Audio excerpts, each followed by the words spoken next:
안녕하세요. 돌쇠뉴스 시작합니다. 5일 겐토시아 골드에 올라온 칼럼인데요. 제목은 중국, 한국보다도 낮은 성능, 일본 주택이 너무 추운 이유입니다. 주택건설업체 대표가 일본 주택의 단열이 엉망이라며 한국 등 외국과 비교하며 분석한 칼럼인데요. 한국과 비교한 것이 못내 기분 상한 일본 누리꾼들이 댓글창에 몰려와 아주 야단났군요. 접속 랭킹에 오른 칼럼 반응 함께 보실까요? 통 크신 구독, 좋아요.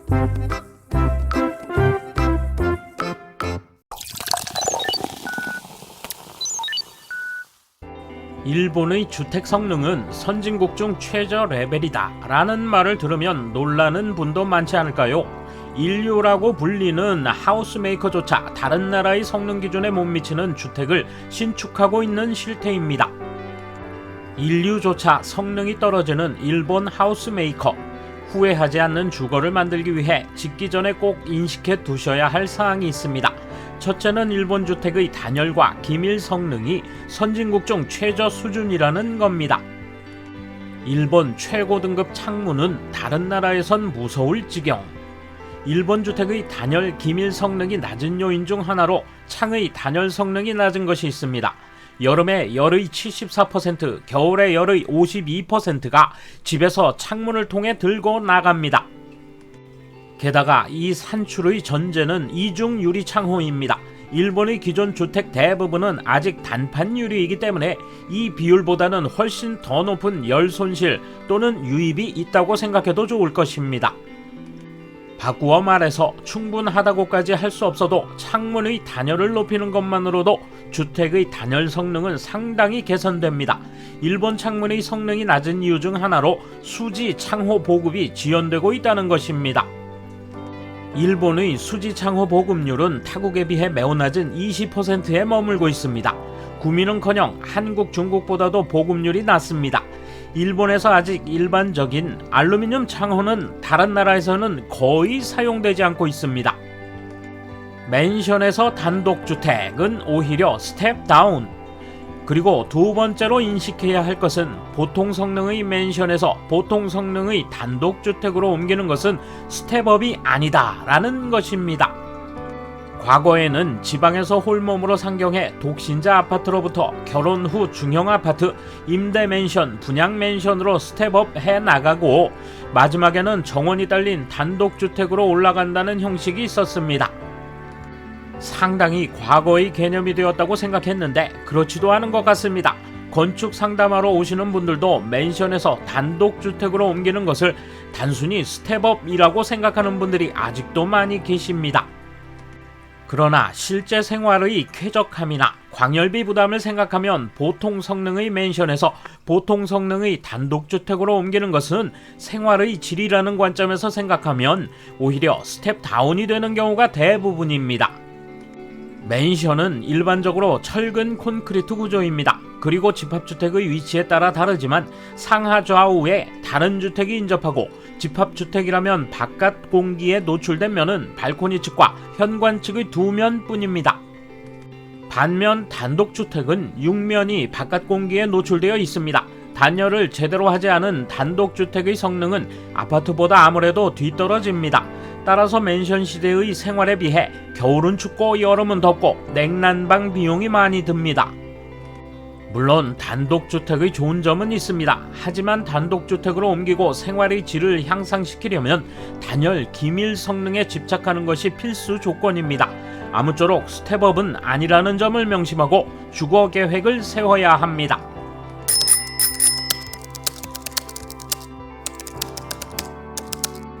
도호쿠 홋카이도는 대상 외의 이야기네.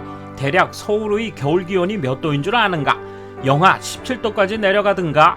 도쿄는 0도 밑으로 떨어지거나 아니거나지 기준이 이상해. 진부한 내용에 놀랐다. 창호를 갈면 이 회사 주장은 소용없잖아. 타사의 험담을 통해 자사를 내세우다니. 다른 점에서는 우수한 점이 없는 주택을 만들어 판매하는 이류 메이커가 아닌가 생각된다. 일본의 경우 알루미늄 창호가 대량 생산으로 비용이 저렴하고 녹 등 내구성이 우수하기 때문에 보급되어 있습니다. 국내에서는 수지 창호가 아직 비싸고 창의 단열에 돈을 들이는 것보다 다른 건축 자재를 보강해 고객을 만족시키는 것 같습니다. 일본 특유의 사정이므로 단순히 기술이 뒤처지는 것은 아닙니다.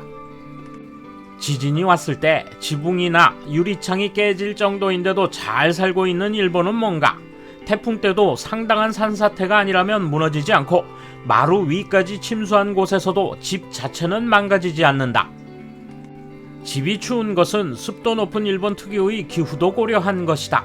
오히려 냉난방이 완벽하면 몸이 이상해져 나가면 체온 조절이 안 된다.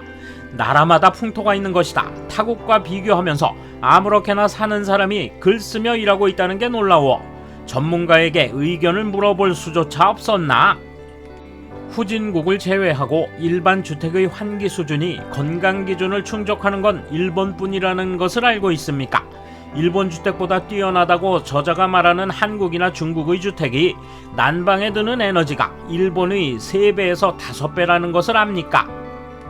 일본은 메이지 시대부터 실내 공기를 환기시키지 않는 것은 건강에 나쁘다며 엄격한 기준을 마련하고 있습니다. 지금은 다른 나라에도 의료나 상업시설 등의 환기 기준이 있지만 일반 가정에서는 주민의 창문 열기에 의존하는 곳이 대부분입니다. 기계적 환기를 도입하고 있는 것도 있지만 여러 가지로 매우 저렴합니다.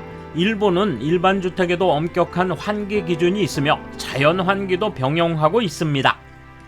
다른 나라의 일반 가정 난방은 공기가 더러워지거나 벽난로는 굴뚝이 있으며 환기는 따뜻한 공기를 놓치기 때문에 아깝습니다. 인간이 공기를 오염시킨다는 의식이 없으며 주택 내에서 감염이 확산될 가능성은 일본과 비교가 되지 않습니다. 완전 광고다. 정말 심하네. 높은 기밀성과 단열 유지는 에어컨을 상용할 때의 기준 아니야. 사람이 집에 있을 때는 좋아. 없을 때는 완전 그지. 습도가 높고 대륙만큼 기온이 내려가지 않는 일본에서 닫혀있는 주택이 위생적으로 안 좋은 것 정도는 알 수 있지. 옛날부터 일본의 주택은 통기성을 중요시 해왔다. 그러지 않아도 지금 집들은 오히려 창문 면적이 작다. 인접한 주택들이라 프라이버시를 배려한 결과일 것이다. 진드기에다 곰팡이가 생기며 사물이 쉽게 썩는다. 항균 진드기 방지를 위해서라면 냉골이라도 괜찮다. 일본은 지진 대국이므로 무엇을 가장 중요하게 생각하느냐가 정반대의 판단 기준이 된다고 생각합니다. 한국과 중국에서는 진도 6 정도로 흔들리면 다수의 빌딩이나 가옥이 붕괴하겠지요. 단열 운운보다는 강도 비교 등으로 판단한 것이 좋겠습니다. 대형 주택 메이커는 철골조를 많이 적용한다. 단열 성능과 내진 성능을 올리려면 비용이 많이 들기 때문에 잘 하지 않는다. 철골조는 값싸면서 큰 공간을 만들 수 있기 때문에 채택되고 있으며 열전도나 변형을 방지하는 데는 한계가 있다. 선택사항이 많으면 좋겠지만 보급되기 어렵다.